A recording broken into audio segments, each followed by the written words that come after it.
¿Puede responder penalmente un menor de edad? Hola, soy Romy Chan y esto es Al Derecho y al Revés.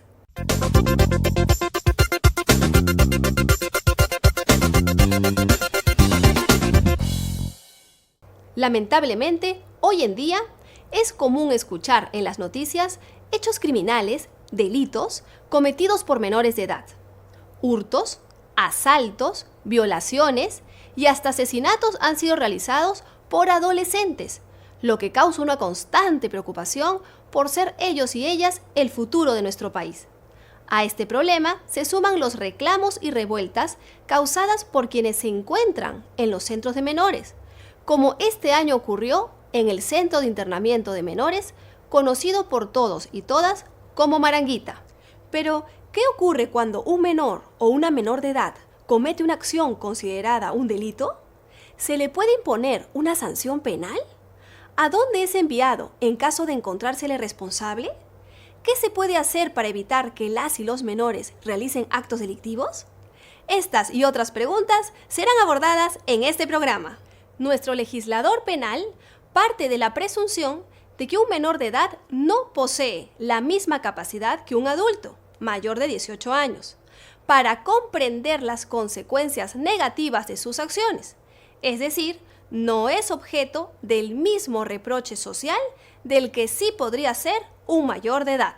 Incluso, respecto a las y los menores de edad que vulneran las normas penales, el Código de Niños y Adolescentes distingue dos grupos: quienes son menores de 14 años y quienes tienen entre 14 y 18 años. Respecto a los primeros, nuestra legislación únicamente contempla las llamadas medidas de protección, como podría ser disponer del cuidado del o de la menor en su propio hogar, su participación en un programa con atención educativa o su incorporación a una familia sustituta. Todo ello siempre con la finalidad de proteger al menor y de cautelar sus derechos. Respecto a los segundos, es decir, quienes tienen entre 14 y 18 años, lo que nuestro ordenamiento prevé son las llamadas medidas socioeducativas, las que se imponen en caso de que el menor o la menor realizara una conducta considerada un delito en nuestra legislación penal, como puede ser un homicidio, un robo, un secuestro, entre muchos otros. Las medidas socioeducativas no son consideradas sanciones penales, sino, como su nombre lo indica, medidas orientadas a educar al menor y buscar que comprenda los valores de nuestra sociedad. Por ello, el actual Código de Responsabilidad Penal de Adolescentes, aprobado mediante el Decreto Legislativo 1348, indica que las medidas socioeducativas cumplen una función pedagógica positiva y formativa, que tiene como objeto facilitar la resocialización y la reintegración del adolescente a la sociedad, no pudiendo olvidar los derechos a la educación y a la formación profesional del menor infractor de la ley penal. Ahora bien, frente a la comisión de un delito por parte de un menor de 14 años o más, encontramos dos tipos de medidas socioeducativas. Las primeras, las que no limitan la libertad del adolescente, como es el caso de las amonestaciones o llamadas de atención del juez, la libertad asistida o cumplimiento de programas educativos o de orientación al menor, y la prestación de servicios a la comunidad o realización de tareas gratuitas en beneficio de la comunidad.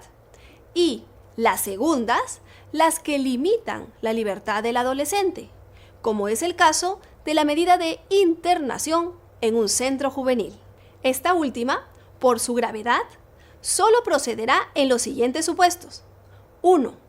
Cuando se trate de hechos tipificados como delitos dolosos y sean sancionados con una pena de prisión no menor de 6 años, siempre que se haya puesto deliberadamente en grave riesgo la vida o la integridad física o psicológica de las personas.